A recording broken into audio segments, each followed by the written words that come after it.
He's the former president and publisher of the Sun Herald, and now he's on the radio.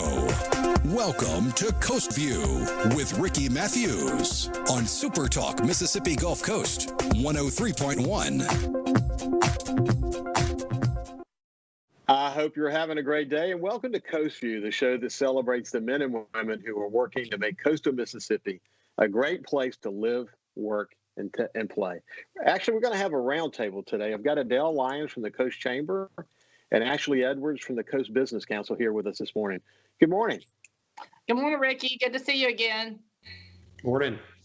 Good to see y'all. I appreciate you joining us.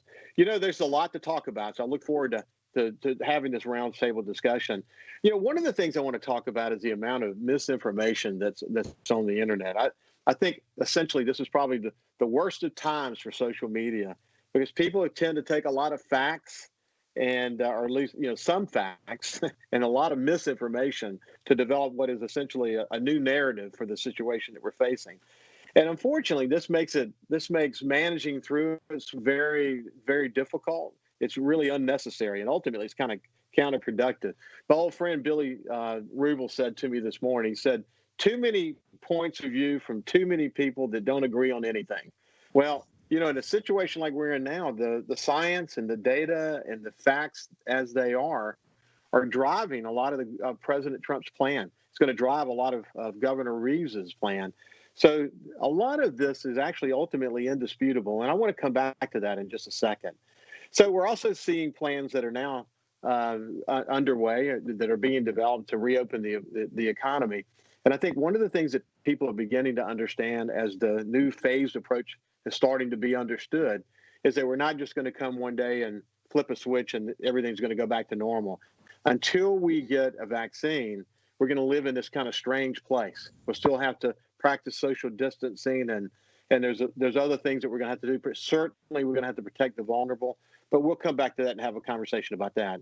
We're seeing some businesses learning new ways to operate. They're learning that some of the changes they make may actually change them forever. So there's some new trends that are emerging. Some of them are good, some of them maybe not so good, and we'll talk a little bit about that. We're seeing a ton of awareness about the importance of shopping local. You know, shopping local has a whole new meaning today that I want to get into in just a little bit.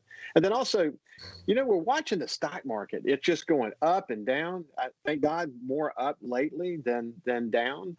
I think what it's trying to do is cling on to any good news it can find about anything that puts this unprecedented moment that we find ourselves in perspective. I even noticed that, you know, if you talk about a drug, and even though it may be anecdotal, talk about a new drug that's being developed, the market immediately responds to it, even though the science is not complete on it yet. But again, that's just the market trying to figure itself out. As of late March, the S&P 500 had jumped more than 25 points. The Dow was about 26.6%. So the market is trying to make up the lost ground and make sense of all this. But to be sure, the economy has taken a beating. 22 million jobs have been lost. Even retailers, which I think there are a lot of major retailers that were already on the edge before this started. So this situation could be catastrophic for them. We'll see. Hopefully they'll get the help they need and we can get them back whole and they can operate like we need to. But anyway, there's a lot to talk about. So before we get into the discussion, what I want to do, Adele and Ashley, is give each of you an opportunity to kind of tell us what the latest is as it relates to your response efforts for the coronavirus situation we find ourselves in. Adele, why don't you start? What's the latest at the Chamber? Well, the good news is we're seeing some of our members receive their loans, receive the money into their bank accounts. And so that's either the PPP program or the EIDL program. We're actually hearing from folks who've gotten through the process, got all the forms in, got worked through their bank and or through the SBA, and made it work. And now they have the money, and now it's time to how to implement that, how to move forward, how to bring their employees back, how to have business ongoing when we're still sheltering in place and we're social distancing, and how can they do that? The downside is, of course, now we're seeing these loan programs have run out of money. And so we're waiting for Congress to replenish those funds. But what we're encouraging people to do is to continue to work on those packages so that they're ready when the funds are ready and working with their banks. And the bankers are working morning, noon, and night to try to process these loans. And then also a new loan program is coming on, the Main Street Lending Program, which is really for probably medium to larger size companies. Treasury announced that. They just finished up yesterday, whereas the comment phase concluded. So when those loans will actually kind of get started and people will be working through their banks, I'm sure it'll take a little bit of time. So that's some of the good news. We're certainly still trying to have programming that is virtual. We had our first coffee chat, which is kind of a networking virtually where people got together and just visited and chatted and got to know each other, new business opportunities and folks that they can maybe call on as customers and buy from each other. That's kind of going back to the local, shop local idea is business to business. Trying to do a lot of things too to look forward. So we're working on something coming up of when everybody does reopen, if you have to rehire people, are you prepared for that? Do you have applications? So it's not, okay, I'm ready to hire. Now what do I do? Let's figure out the now, what do I do now so that we're ready when that takes place. We're putting together some information about filling out those loan packages, how to work with your bookkeeper to get the information that you need. There's certainly some legal issues that are affecting businesses out there. People may have leases or contracts that they're having issues with. So trying to help folks out so they can carry on. Mm-hmm. I wonder, it's going to be interesting. There's probably never been a more important time to have a great relationship with your bank because, if we are short funds in that PPP program, the banks can help bridge the gap for some period of time. I can't imagine that they wouldn't pass an appropriation to deal with that shortfall. Yeah, we're hearing that's coming and that's in the works. And the U.S. Chamber's really gotten involved, trying to push, everybody be bipartisan like they were originally with the CARES Act, and let's get this going so these folks can get the money that they need to keep on. Yeah, for sure. Anything else, Adele? Well, just we're trying to reach out to all of our businesses to hear what's going on. A lot of them just are glad to hear from somebody that says, what can we help you with? How are things going? And so I think people are feeling a little bit isolated. And so they like the idea of just hearing from someone besides the ones they've been home with for the last few days and just trying to meet whatever needs we can. We're heard from some of our restaurants and we're trying to find some resources for them. They're having some challenges on filling out the loan packages and trying to help them as well. So, our members are the most important thing. The business community, the small business community is the most important thing to our economy. And it's the backbone, and we want to make sure they're strong. Yeah, I can't agree more. Thank you for all you're doing. That's a good update, but I'm not surprised that the Chamber's in the thick of it, and keep up the good work. Ashley, so what's the latest at the Business Council?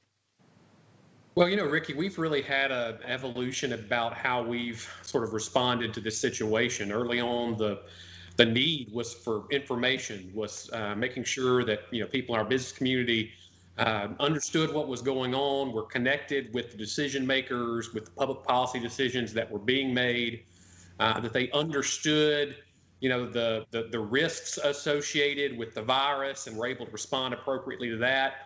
And I would say we've really started to move out of that phase. Where we are today is very much a situation of, really trying to understand how the economy here has been impacted. It's like you mentioned earlier when you said that sort of the data-driven nature of the way that the decisions have been made by government. And, this has to be a data-driven economic recovery as well. We have to quantify what's happened in our economy. We have to understand sector by sector what the challenges are going to be for reopening, what the lingering sort of recessive tail is going to be economically. We're used to a lot of economic disruptions here, and we've been through Hurricane Katrina, we've been through the recession, we've been through the oil spill, we've been through the Bonnie Carey spillway opening. But one of the big differences economically, in my opinion, is that in all of those events, they were relatively regional in scope, with the exception of the Great Recession. And we had an economy that was continuing to move forward all around us. And so really it was a question of how quickly can the Mississippi Gulf Coast get back into an economic standing so that we can start to essentially catch up with what's happening in the rest of the country or the rest of the world. This situation is different because there literally have been worldwide effects. And so, economic systems are interrelated. The Mississippi Gulf Coast economy is not simply going to recover based on the decisions that we make locally or in the state of Mississippi. It is going to be dependent upon decisions that are made in our neighboring states, in our country, and even around our world when you consider so many of the businesses here have customers worldwide. Let's do this. Ashley, we're going to continue to have this conversation on the other side of the break, but I've got Adele Lyons from the Coast Chamber and Ashley Edwards from the Coast Business Council here with me, and we'll continue the update from the Business Council after this break. We'll see you in just a second. Listen live or on demand and watch episodes of Coast View on your laptop, desktop, or on your phone or tablet by going to supertalkmsgulfcoast.com. Talking to the people that help make the coast such a unique place to live. This is Coast View with Ricky Mathews on SuperTalk Mississippi Gulf Coast 103.1. Welcome back to Coast View. I've got Adele Lyons from the Coast Chamber and Ashley Edwards from the Coast Business Council with us today. Adele just gave a good update about the work that's underway at the Coast Chamber to stay in touch with their businesses and help them through these difficult times. And when we went to the break, Ashley was talking about the unique nature of this disaster. It's like a hurricane in some ways. I mean, we're going to need a plan. We're going to need to understand where the needs are going to be and all of that. But the entire world is being impacted by it. So there are supply chains that are being impacted. Entire industries are changing in dramatic ways, and that's going to affect us. So we're trying to get our arms around that. Why don't you continue, Ashley? Well, that's absolutely correct. And to your point earlier, we do have to have a plan. I wish this was going to be as simple as, just flipping a switch and the economy would turn back on and things would go back to normal. But that's not going to be the way this is going to work out. And the places that are successful in the aftermath of this are not only going to be the places that have a plan to get back to where they were, but they're also going to be the places that have a plan to leverage the new opportunities and the changes in the economy to sort of ride that wave into the future. This event is a catalyst. It's going to change a tremendous number of things about our economy, about the way that we do business, about the way that we commute to work. Telecommuting and remote working is going to be such a big part of our reality going forward. And the other thing it's going to do is it's going to accelerate a lot of changes that were already occurring in our economy. It's going to really accelerate a lot of those changes. And so being on top of that, understanding it, having a strategy to respond to it, to leverage it is vitally important to our economic future. And that really is going to be the primary focus of the Business Council as we continue forward. So what else, Ashley, are you guys working on? Well, so one of the specific things we started to look at is trying to quantify the impacts, understanding for essentially a baseline, of what has happened here locally. And of course, the thing about it is we're still in the middle of the event. I mean, it's easy sometimes to talk as if we're looking backward at it, but we're still in the middle of it. And those effects are going to continue. And, what I tell folks is, they're going to continue even after the lockdowns are lifted, because ultimately what it's going to take to start to see real economic recovery is not just a lifting of government restrictions, it's also a resumption of consumer spending. And what that means for a place like ours, a region like ours, is not only the resumption of local spending and local economic activity, it's also the resumption of tourism and the visitation that we have that we've gotten for a long time. When you look at our economy here in coastal Mississippi, the largest single sector of our economy is government, federal government, military. And, that's a good thing for us locally because that sector will not be as severely impacted as some others. But the second largest sector here is tourism and hospitality. And in many ways, that sector is going to be disproportionately impacted. And it's probably going to be impacted in perpetuity, because there are a lot of experts out there that don't think that people will resume their normal, discretionary travel right away. And these are things that are going to be important. When will gaming reopen? What phase of the economy, that the president has proposed will be the reopening of gaming? I mean, these are all questions that are vital, for our region, and they're going to take a lot of public policy solutions. They're going to take a lot of input from experts. They're going to take a lot of input from business leaders. And that's a place that we want to position ourselves to add value to what's going to happen as we go forward. As you think about the tourism industry as a whole, it seems to me, I'll speak in terms of phases and how I'll talk about what I'm going to say now, but I'm not talking about the phases that the president is dealing with. Right. But it may be that it comes back in phases. I keep remembering so well what Milton Segura, the head of Coastal Mississippi Tourism, said. 80% of our visitors drive in. So that, there's going to be maybe a reluctancy to fly for some period of time. So there could be a real opportunity for us in the beginning to have people drive here and have a safe vacation where maybe gaming as we know it is not fully part of the deal, but it's enjoying the natural environment. It's taking a deep breath. It's staying in an amazing, clean and wonderful hotel room, as Linda Hornsby talked about. Maybe it's that, and then there's a next phase that involves the casinos are probably already thinking a lot about how they clean their casinos, how they have people practice social distancing while they're gaming. I'm sure that all that's going to be part of it. But if we do this in an organized way, because of the amount of people who drive here, say 80% before, maybe it's 90% after this. Right. That the Mississippi coast is well positioned to take advantage of this opportunity, whereas maybe other fly-in markets are different. Adele, were you going to add something? Yeah, I will tell you, Ricky.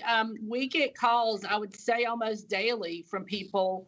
Got a call yesterday from somebody in Laurel. Had a call this morning. People who are just a couple of hours away, an hour or so away. Are the beaches open? It's my husband's birthday. Can we drive down? Can we pick up some food for a restaurant? And can we sit on the beach and have lunch? And of course, the beach is currently closed. You can only be on the beach for walking or exercising. I've actually seen the police in Biloxi by the lighthouse, when people start congregating, running them off. But people are already itching for that. The weather's been so nice. And so I think there's, that's not a big number of people, but I will tell you the most calls we are getting, besides how do I get my loan package through, or what do I do about this funding opportunities that are there, is can I get on the beach? Can I come back to the coast? Can I come make a visit, even if it's just for a day to drive in? So I think there's something to that. The governor is talking specifically now about enabling people to be able to go on the beach and fish and go to lakes and fish. And, he's getting really specific about, enjoying your boat, but there's some specific criteria about the number of people that can be in the boat and all that. I think he's trying the best he can to enable a lot of these areas where before had been locked down to be able to start to enjoy it in a safe way. And there'll be more clarity emerge about all that. But I think, once again, coastal Mississippi, this is a big beach, 26-mile long beach, a terrific opportunity to be able to enjoy it and enjoy a great vacation here, maybe even do some fishing. I don't know. We'll figure it out. But I think we are well positioned to take advantage of that. And I think, as you point out, Ashley, one of the real trump cards in this conversation is, what does a phased approach within the casino industry look like? How does that look? I think there's clearly a way they can do this. They can open, even if it's not, even if you have to practice social distancing. And I'm sure they're thinking about that. But clearly, the sooner the better, because that's one of the most significant, that's a significant form of revenue here in coastal Mississippi and for the state. Actually, anything else you want to add to what the Coast Business Council is involved in now? Well, the other thing I'll just add is, we're very appreciative to Governor Reeves, who obviously appointed a number of members from our executive committee to his reopening task force. And so, the ability for strong leaders, John Hairston, Anthony Wilson, and William Yates, all of whom are executives on our board for the Gulf Coast Business Council, they're going to be at the table as the state is making their decisions and as the governor receives his input. And so the coast is well represented. Governor Reeves has always made a real effort to ensure that the coast has a very prime seat at the table, and we do in this situation too. So I'm very confident based on the leadership that's going to be involved in the input, and obviously the capability of the men that have been appointed, that we will have a very strong voice in the process. I can't agree more. I think for the tourism industry in particular, I think about John Hairston. John and I worked really closely together during the Governor's Commission work after Katrina and then at the Business Council. He's super sensitive and aware of what it takes to create a viable tourism industry. He's a smart guy. We all know that. And he's, he can multitask as good as any of us. And, Governor Reeves is well started having him on the executive committee. And then having William Yates and Anthony Wilson involved in chairing impact committees, I just think he did really well. I mean, you got people like Robert St. John. He's in Hattiesburg, but he loves the coast. He's here all the time. Right. And many others who have connections to the Mississippi Gulf Coast. He's got a strong team. I'm really impressed. And they realize, too, this is not just about, when does this industry get to flip their switch? It's more complicated to that. And they're understanding the need to tailor from community to community. And they also know that there's going to be some needs along the way. So they're sensitive. It's a fully encompassing effort. And I think he's surrounded with some really strong leaders. Adele, anything you want to add to that? No, I too was pleased to see the list of folks from the coast that we had representation, and we had really strong representation. So that was nice to see that, and made you feel a little more comfortable with the process as it moves forward, that we have representation there. I've been watching Governor Reeves' press conferences very carefully, and as we get ready to go to the break, I just want to say it's been incredible to watch him. He's doing a terrific job talking about the nuances behind the decisions that he's making. He's engaging his team in the conversation, something he didn't do early on. Now they're all involved in the conversation. He's being extraordinarily open to the press and enabling them to ask what they need to ask. I just think he's done a great job of leading us through this stage of the coronavirus situation. And now that he's got this team around him, I think we've got a lot. We've got the sharpest minds in the state looking at this. We'll be back after this break. We've got Ashley Edwards from the Coast Business Council and Adele Lyons from the Coast Chamber. Follow SuperTalk Mississippi Gulf Coast 103.1 on Facebook. Facebook.com/SuperTalk MS Coast 103.1. He's the former president and publisher of the Sun Herald, and now he's on the radio. Welcome to Coast View with Ricky Mathews on SuperTalk Mississippi Gulf Coast 103.1. Welcome back to Coast View. We've got Adele Lyons from the Coast Chamber and Ashley Edwards from the Coast Business Council. When we went to break, we were actually talking about the incredible private sector leadership team that the governor has around him and his Restart committee that's going to be looking at a lot of different aspects, regionally, industry-wise, and otherwise, to help us sort of work through this. How is this restart going to work? At the same time, President Trump has put together a team, and if you've looked at the people who were on that team, he didn't try to do this just with his friends. He tried to make sure that he was covering every important industry sector. There are some people who are not pro-Trump people on that group, which I think is a terrific statement that he's making, that he's going to listen. But anyway, we got this phased approach. Unfortunately, we're going to still practice social distancing. We still got to do face masks. We still got to protect the vulnerable. That's really going to be the reality until we have a vaccine. But Ashley, why don't you real quick just walk through the phases real rapidly? Sure. So, the president announced yesterday the federal guidelines for reopening the economy. And, I think it's an interesting plan. I think it certainly is not one size fits all. And that's very smart because it allows the states to take a lead role in implementing that plan, given the ground conditions in each state and what's happening.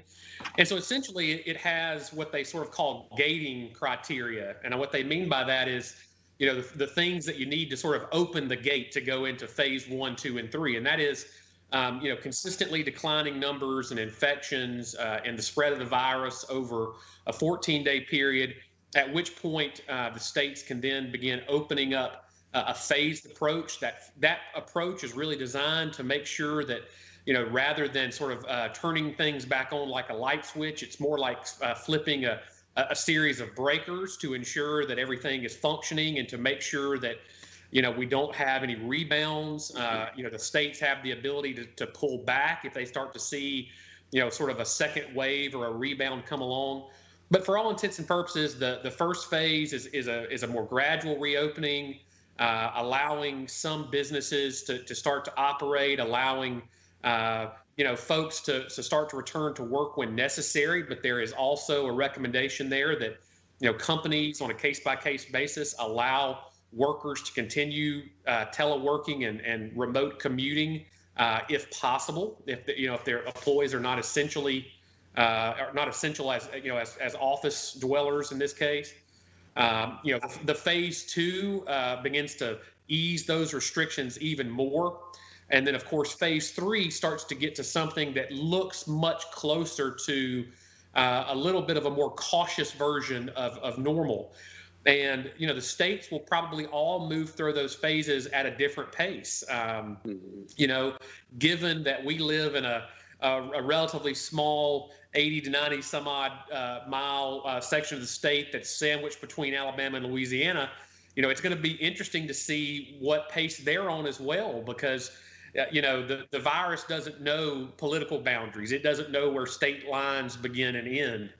And so in many ways, the ability for us to coordinate what's happening here with what's happening in the New Orleans metro or the Mobile metro, I think is going to be important as well. So, I think that this will be a gradual approach. We will start to see the lights come back on over a period of time.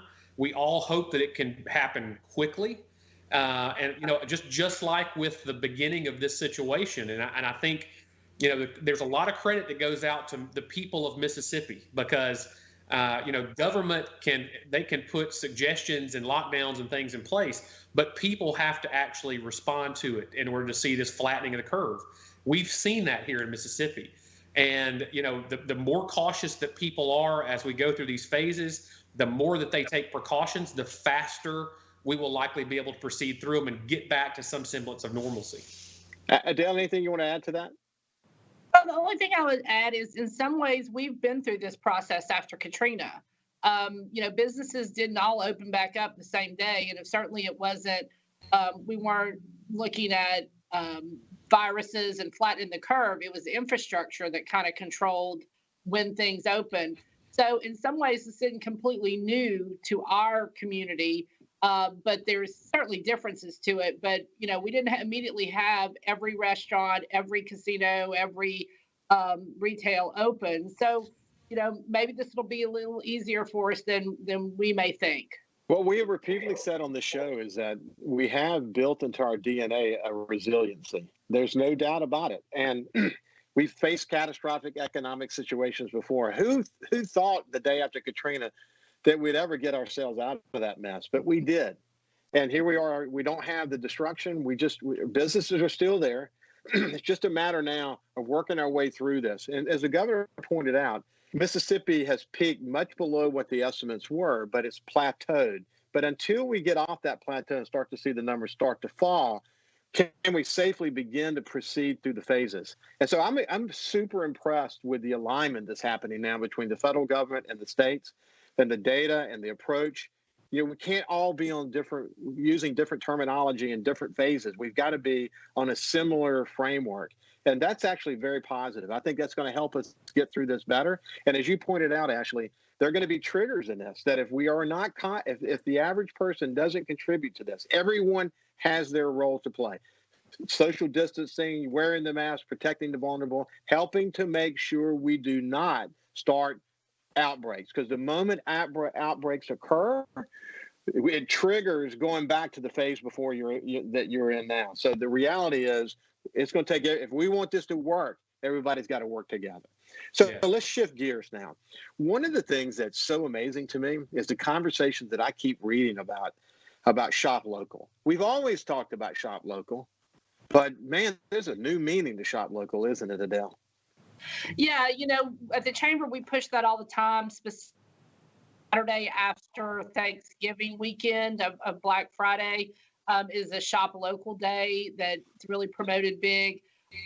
Shop small programs you hear about. Some people might understand what that means. It doesn't mean shop less. It means shop in those smaller companies, those smaller businesses that are here locally. And so you've seen a lot. Somebody put on Facebook, I know you talked about social media, Ricky, but a good thing is some people said, remember that if these companies are the ones that sponsor your kids' baseball teams, these are the ones you need to be supporting now. And that's just absolutely true. Try to see what you can buy here locally, get on the internet, look at their Facebook pages, see what people have before you automatically go to the internet to buy online. Look and see what's here. And that goes for restaurants. Just focus on. Absolutely. If you got a restaurant nearby that's open, and just spread the love. Find some way to try some new food, even though you may not necessarily be able to sit in their wonderful restaurant to eat. You can still enjoy their food, and you can be helping someone save a job. And I just hope that people will begin to change their behavior as it relates to this, especially as we continue to be in this very elongated response period. Make your contribution. There's a lot of money in people's pockets right now that can be spent on helping a local restaurant maybe be saved. Ashley, anything you want to add to that? Well, I'll tell you one of the most fascinating things I've read. I've actually read a few of these, but there have been some folks in the Federal Reserve and a lot of academics that have started to put out some economic models and some economic studies. And, one of the positive effects of this long term could be that you could see a renaissance of local businesses. There's a lot of expectation, especially in retail, for example, that there are a lot of national retailers that may not make it through this. That, again, is another acceleration of things that were already happening. It wasn't caused by this event, but this might speed it up.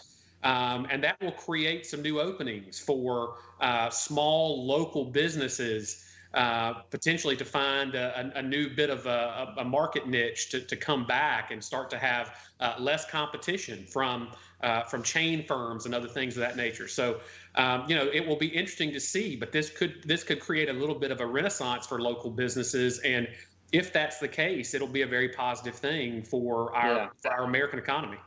I'm really, again, it's going to be so interesting to watch all this. It's so dynamic, so complicated.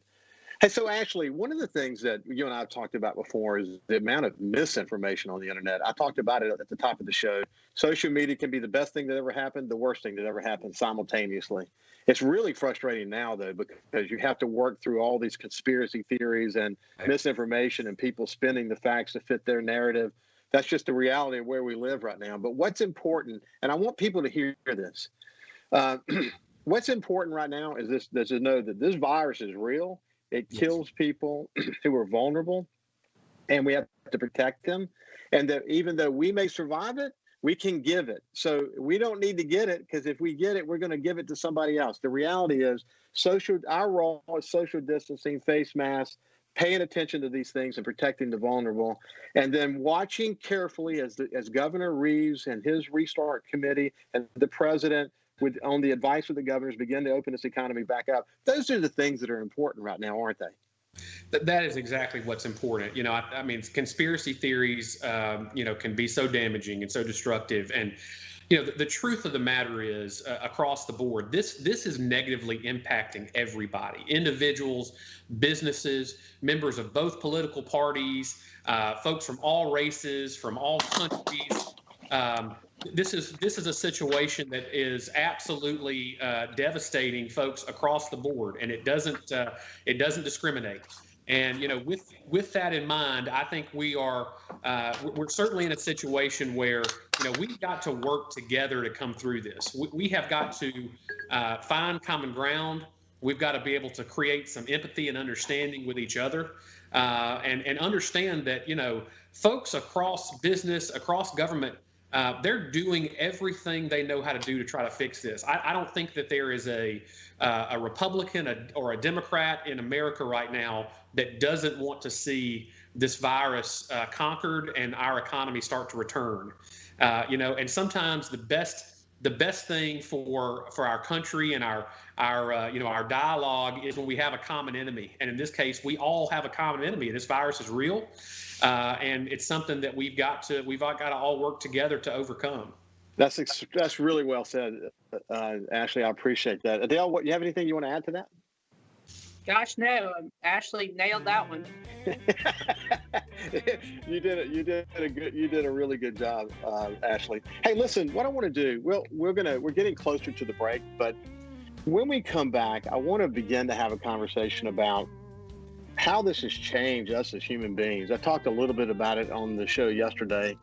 And we're seeing some amazing things. People reaching out to their neighbors, and Adele, the work that you're doing, while you may be reaching out to a small business that needs help, there's such a human connection that's happening there. You said it, that they're just glad to hear from you. So I want to begin to have a conversation about that, and then we'll sign off for the day. But this is Adele Lyons and Ashley Edwards, and from the Coast Chamber and the Coast Business Council. And we'll be back after this break to continue our conversation about where we are. Subscribe for free to the Coast View podcast on iTunes, Google Podcasts, Spotify, or wherever you get your podcasts. Talking to the people that help make the coast such a unique place to live. This is Coast View with Ricky Mathews on SuperTalk Mississippi Gulf Coast 103.1. Welcome back to Coast View. I've got Adele Lyons from the Coast Chamber and Ashley Edwards from the Coast Business Council with me today. And we've had a terrific conversation updating you about what's happening within the Coast Chamber, what's happening within the Business Council, the impact on small business, the work that the President and Governor Reeves and others are doing to try to help us understand how we can phase this in. We've talked about some opportunities and challenges, and there's a lot to talk about. It's a very complex, difficult thing that we find ourselves. It's unprecedented, never happened before in world history for us to experience something like this. But there's also a human element to this, and I put something on Facebook. I mentioned it at the show yesterday that there's we're seeing a lot of the best coming out in people right now. Reaching out to their neighbors that maybe they didn't know, and Ashley, you posted something about this is a storm, but for some people it's just a sprinkle. For other people, it's a hurricane, and we have to be aware of that. And I see so much good coming out in people out in the neighborhood, seeing each other. I've seen people I've never seen before, and I thought what Roger Wilder said was so fitting. He said, when we came home from our busy days, we would shut the garage door behind us and go in the house and not really pay attention to what was happening in our neighborhoods. And today we're actually standing out talking to our neighbors. So, and Adele, in a way, you were talking to your neighbors when the Coast Chamber was reaching out to your small business, members, trying to see what was happening. We know from our experience with Katrina what we've got to do as a community. Not everybody's going to be lifted up on their own. They're going to need a little bit of support and help. Talk about that for a second. Well, the mission of the Mississippi Gulf Coast Chamber of Commerce is 4 words: connect, inform, advocate, and develop. And the first word, connect. That's the one where in the past, prior to this, we saw people come into our events, shaking hands, hugging, introducing people to other people to make those connections. And I think people are missing that. And so we're trying to find ways to continue that through some of those events I talked about earlier in the program that are all virtual, but still people are looking at each other face to face. And there's just a sense of, kind of warmth and community from that. And so we're really trying to continue that with our young professional group. We're going to continue that. They really, are very connected always through various social media and things like that. But they too long to see each other and talk to each other. So we're working some events for them. Just people want that touch. And you talked about knowing your neighbors. I think more and more with the beautiful weather, people are out working in their yards and their neighbors seeing each other and chit-chatting and visiting. Yesterday I kind of ran into a birthday party parade. Now the kid stands out in front of the house and all their friends ride by and honk the horns and wave. And, it's a different way to have a birthday party, but it doesn't mean that it's still not important and it doesn't show that connection. So, those are some of the high points and those are some of the nice things to see happening.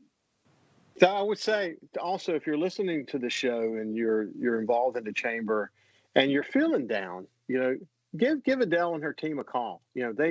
If they can't help you, they can point you in the right direction and get you some help. But don't feel alone in this. I mean, we're all in our own solitude right now, but that doesn't mean we should be alone. There's so many ways to connect, and there's so many ways to get help. So, be aware of that. Ashley, what would you add to this? Well, I think the thing that I just keep coming back to in my mind over and over is, this is a human issue. We talk in terms of business and government and science and, but government is people, business is people, the scientific community is people, and it's people that are affected by this. And I think that these situations always bring out an incredible amount of humanity in people. I think to myself all the time, just personally, you think about how busy our lives are, and our lives have just become such a string of going from one thing to the next and never slowing down. And and we're married and we have children and we have these entire lives that we hardly ever get a chance to even spend time in the same room. And for a lot of people, this has been a terrible situation. For others, there's been some blessings in it. It's allowed people to reconnect. Just personally being able to spend so much time with my kids and my wife and sit on the back porch and just watch the sunset, things that we never did before, are tremendous blessings. And so you can find, in many cases, the good with the bad. And there's going to be a lot of hurt that's going to continue for people. As I say all the time, the biggest losers in this situation aren't just people that lost their jobs or people that have seen an economic downturn. It's people that will wake up one morning after this virus has been eradicated and realize that friends and family are no longer there because of what happened with this virus. And I think that's something that's important for all of us to keep in mind. This has been a response to something that has been real, and it's impacted a lot of people's lives in ways that have changed them forever. And that's something that we can never forget. Well, look, Ashley, that was wonderfully said, and Adele, that was also wonderfully said. It is a human situation that we face here, and we know that probably one of the most important things we can talk about today is hope. There is a light at the end of the tunnel for us as residents of the Mississippi Gulf Coast, and for our family members, hopefully. For those who have not been directly impacted, as you pointed out, Ashley. There's a light at the end of the tunnel for business and for tourism to come back and all of that. We're going to be in a strange spot for a while, but we're going to recover. So with that said, thank you guys for joining us. Our first sort of roundtable came together pretty nicely with Skype, and I appreciate you enabling me to try something new. The technology is slowly but surely getting better. We're still at the mercy of Wi-Fi, but that's just the way it is. So without any further ado, let me just say, y'all have a great day, and thank you so much for joining us. Thank you, Ricky. Thank you, Ricky. Thank you. You can also listen live to SuperTalk Mississippi Gulf Coast 103.1 on your Amazon Alexa devices. Once you've enabled the skill, just say, "Alexa, open SuperTalk Mississippi Gulf Coast."